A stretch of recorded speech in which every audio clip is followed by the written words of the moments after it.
Okay guys, good morning again. No? So, ngayon na ulit tayo nakagawa ng video. No? So, best example ng restricted visibility. Yan. Kanina talagang zero visibility yan. Wala. Pero ngayon medyo nag-improve ng kaunti. No? So, ito yung best example ng restricted visibility sa barko. No? Yan.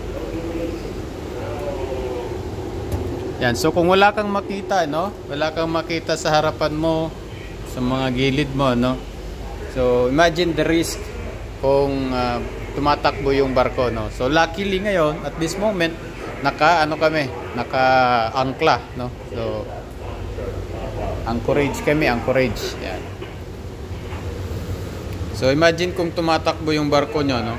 Tapos ganyan ang visibility. So, napakadelikado. Pero in reality naman, no, meron kayong dalawang arpa syempre, no.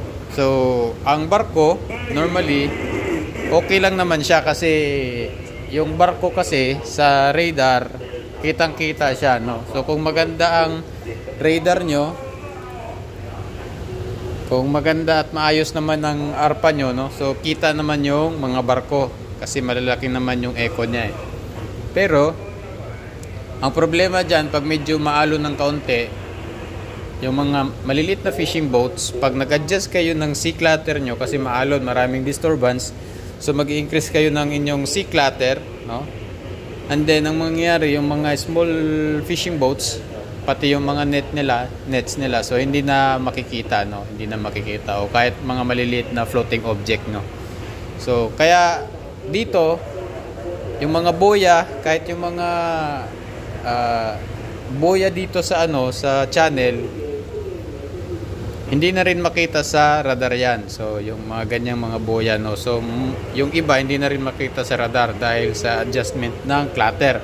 Kaya ngayon sarado ang puerto na to. So dito kami sa China, sa Shenzhen, no, kung sino nakabiyahe dyan, no, nasa China, Shenzhen kami. So sarado ang puerto nila pag ganito ang visibility. So maraming barko tenga muna, no, so, wala mo ng biyahe kasi nga dahil sa safety, no? Yeah, so hindi nagre-rely masyado ang mga piloto sa radar lang, no? So delikado, mas safe pa rin yung marami silang nakikita, kaya sarado yung puerto. Now, balik tayo sa kung ikaw yung officer on watch, no, ano yung mga babantayan mo, ano yung kailangan mong malaman pagka during restricted visibility, no? So yan. So dito sa logbook natin meron tayong checklist niyan, no? So yan. So kung sa duty nyo dumating ang checklist, no? Yan. So restricted visibility checklist, no? So kung sa duty nyo dumating ang restricted visibility, no, dapat makumpleto yung checklist. So kanina kay Chief Mate dumating yung visibility na to, so siya na yung nag-start gumawa ng checklist, no. Yan, so isa-isa yung i-check ito kung naka-ready, no. Yan. So kung ito naman is kung necessary lang, no. So ngayon naka-angkla naman kami, anchorage kami, so yung iba hindi na siya applicable, no? So nilalagyan niya ng X lang, no? Yan. And then wag niyong kakalimutan ilagay ito sa logbook. So tingnan natin kung nilagay ni Chief Mate sa logbook. So yan, so NAV 24 checklist. So yan, so ito yung nilagay niya, no? Nag-start siya. So then kung titigil, pwede nyo rin i-record, no? Kung nawala na yung, gumanda na yung visibility, pwede nyo i-record sa logbook para pag merong mga navigational audit kayo o inspection, no, meron kayo may pakita na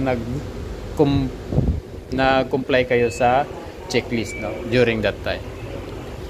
So yun yung pinaka-importante, no. And then isa pa sa babantayan nyo, ang nire-require nila is pwedeng bukas yung isang pinto, kasi pag sinarado nyo yung dalawang pinto sa bridge, no, wala kayong maririnig, no, wala kayong maririnig masyado. So during navigation, kung tumatakbo yung barko nyo, better buksan nyo rin yung pinto na yan, kasi para marinig nyo yung may mga sound signal, no, may mga marinig kayo agad. So yun lang, no. Hanapin nyo agad ang checklist, hanapin nyo yung procedures ng company procedures nyo during restricted visibility. Kung ikaw yung officer on watch, then basa-basahin mo. Then don't forget to call master also, no? Inform mo lang din sa kapitan na ganito ang visibility. So yun lang, no? Paalala lang yan sa mga bagong mga promote na official, kasi yung iba sanay na yan, alam na nila yan.